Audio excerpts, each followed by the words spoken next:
지금 저는 오늘 저희 자유대한호국단은 오늘 더불어민주당 국회의원 윤영찬을 직권남용 혐의로 고발합니다.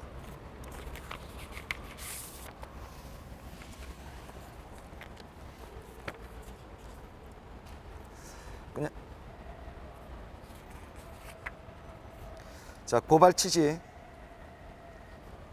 고발인은 아래의 고발 사실과 같이 피고발인에 대해 형법 제123조에 따른 직권남용죄로 고발합니다. 고발 사실은 이걸 가급적이면 여러분들에게 다 읽어드리도록 하겠습니다. 고발 사실은 피고발인은 2020년 4월 15일 총선에서 더불어민주당 소속 국회의원으로 당선되어 현재 국회의원직을 가지고 있는 공무원입니다. 피고발인은 2020년 9월 8일 국회 본회의장에서 국민의힘 주호영 원내대표의 교섭단체 대표 연설 중 주 원내대표 연설은 바로 메인에 반영되네요라는 메시지를 받자 이거 카카오에 강력히 항의해 주세요. 카카오 너무하군요. 들어오라 하세요. 라는 메시지를 보내는 장면이 카메라에 포착되었습니다. 피고발인은 2015년 네이버 이사이자 포털 관계자로서 국회에 출석하여 정치적 공정성과 뉴스 노출의 범위에 대한 내부 측의 심각한 고려도 같이 했어야 된다고 본다는 당시 강은희 국회의원의 지적에 대해 포털에는 정치성이 없다 강변한 바가 있습니다.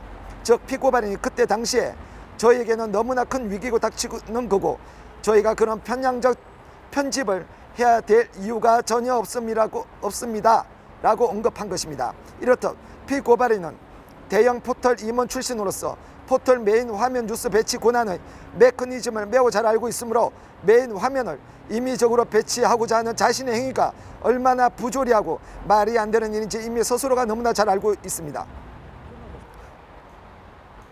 그럼에도 불구하고 피고발인은 대형 포털인 카카오에 대하여 강력하게 항의하라는 특정 행위를 지시하고 심지어 국회로 불러들이는 행태까지 보이고 있으니 이는 카카오 측으로 하여금 의무 없는 일을 하게 하거나 정당한 포털로서의 업무 관련 권리를 방해하는 행위에 충분히 해당한다고 할 것입니다.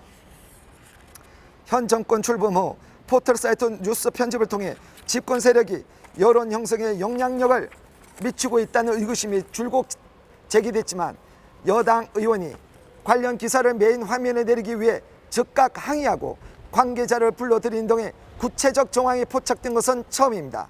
이에 정권의 미디어 담당 실세들과 포털 사이에 상시적으로 호출해 압박을 할 수 있는 갑을 또는 협력 관계가 형성되는 것은 아닌지 권력의 미디어 통제 구도가 여전히 이어지고 있는 것은 아닌지 의구심을 갖는 국민이 증폭되면서 연일 비판이 나오고 있는 실정입니다.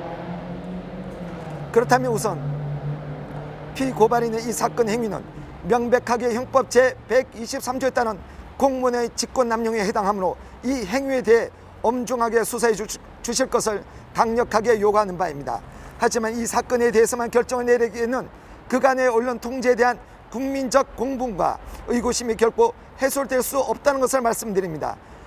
이에 이 사건 언론 통제 농단과 더불어 이 문자 메시지 이외에도 피고발인의 2020년 상반기부터 지금까지 카카오톡 등 메시지를 선별적으로 조사하셔서 이와 같이 포털이나 언론에 대한 외부 압력을 행사하였던 추가적인 행위들은 없었는지 반드시 함께 조사해 주시길 강력히 요청드립니다. 그 이유는 피고발인의 여론 통제 시도 행위가 이번 한 번에 국한되지 않는다는 여러 정황이 있기 때문입니다. 첫째, 이번 사건에서 피고발인이 보좌관에게 포털 쪽 관계자를 국회로 불러들이라고 한 문자는 포털에 대한 간섭과 압박이 일상적으로 이루어지고 있는 것이 아니냐는 의심을 하기 충분합니다. 둘째, 드루킹 재판 당시 1심 판결에서 네이버 임원 중에 바둑이 정보원이 하나 있다는 진술이 나왔는데 비록 피고발인의 실명이 거론되지는 않았지만 의심을 사기에 충분했다는 주장이 있는 상황입니다. 셋째, 배준영 국민의힘 대변인 논평에 따르면 문자를 보낸 직원은 윤 의원과 함께 청와대 뉴미디어 비서실 행정관으로 있었던 보좌관으로 알려져 있다면서 청와대에서 해오던 포털 통제를 그대로 장소만 옮겨 국회에서도 하고 있는 것은 아닌가 하는 평가를 하고 있습니다. 이번 문자 대화의 상대방이 청와대 행정관이 있던 자였다면 현재 청와대와도 긴밀한 관계가 있음을 미루어 짐작할 수 있고, 정권의 유불리에 따라 피고발인이 어떠한 언론 내지 여론 통제를 해왔는지 들여다볼 필요성이 반드시 있는 것입니다. 고발인은 국민의 한 사람으로서 과거 피고발인이 어떠한 언론 통제 행위를 시도해왔는지 구체적 증거를 획득할 수 있는 위치에 있지 않습니다. 하지만 특정하기 어려운 과거의 피고발인들의 언론 통제 행위에 대해서까지 반드시 수사를 해달라고 고발을 하는 것이오니 이 부분 수사와 관련해서도 납득할 수 있는 결과물을 제시해 주시길 부탁드립니다. 저는 공공 영역에 대한 고발인으로서 이 고발 진행 상황과 고발 결과에 대한 내용을 샅샅이 국민에게 공개하고 함께 공유할 계획에 있습니다.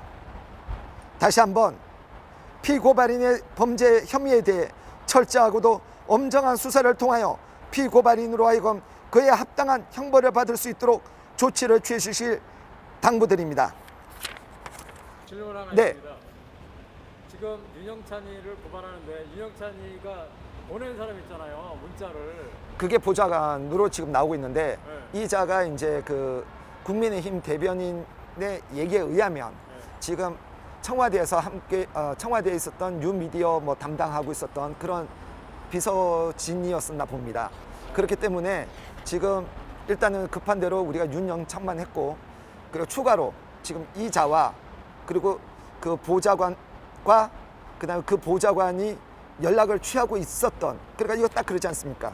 카카오 들어오라고. 그렇다면 이 말의 뉘앙스를 보면 과거에도 이런 일이 너무나 쉽게 진행되고 있었지 않았나, 이런 생각을 해보는 겁니다. 그러니까 윤영찬이하고 지금 윤영찬이가 카톡을 보냈던 사람, 네네. 그 다음에 또 들어라고 하면 상대방, 이 세 사람 다 찾아야 되겠네요. 그렇겠죠. 그래서 일단은 윤영찬부터 하고, 네, 일단 고발을 접수하고 오겠습니다.